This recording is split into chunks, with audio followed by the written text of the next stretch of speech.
গরম রে বাবা, কোথাও একটু ছায়াও নেই। চুরি করে দৌড়ে পালাতে গিয়ে হাঁপিয়ে পড়েছি। ওই যে ওদিকে একটা গাল দেখা যাচ্ছে, যাই ওই গাছতলায় গিয়ে একটু বসি। লোকটা সেই বড় গাছতলায় গিয়ে ঘুমিয়ে পড়ল।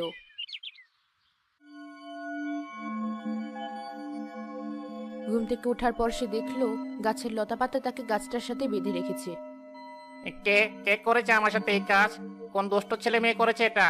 এখনই আমাকে ছেড়ে দাও বলছি, নয়তো একবার যদি আমি নিজেকে ছাড়াতে পেরেছি, তোমাদের খবর আছে। আমি তোকে বেঁধে রেখেছি। কে কে এমন গভীর স্বরে কথা বললো? যে গাছের সাথে তোকে বেঁধে রাখা হয়েছে সেই গাছ কথা বলছে। ভূত, আমাকে ছেড়ে দাও, আমি তো তোমার কোনো ক্ষতি করিনি।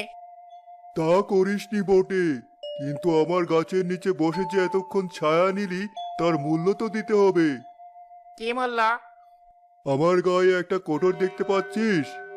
এই কোটরে কিছুক্ষণের জন্য তোর হাত রাখতে হবে। আমি না বলা পর্যন্ত তুই তোর হাত বের করতে পারবি না।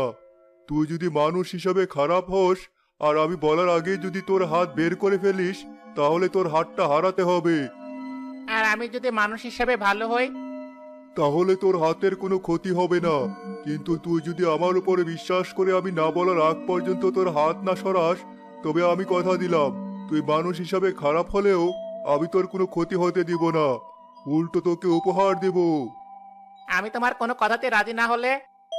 তোকে আমি কোথাও যেতে দেব না, আমার সাথে আজীবন এখানেই থাকবি তুই। আমি তোমার কথায় রাজি, আমাকে ছেড়ে দাও এখন। গাছটার লতাপাতা সরিয়ে নেওয়ার পর লোকটা দৌড়ে পালানোর চেষ্টা করলো। গাছটার লতাপাতা দিয়ে লোকটাকে আবার ধরার পর লোকটা সেই গাছের একটা পাতাবিহীন ডাল হয়ে রইল।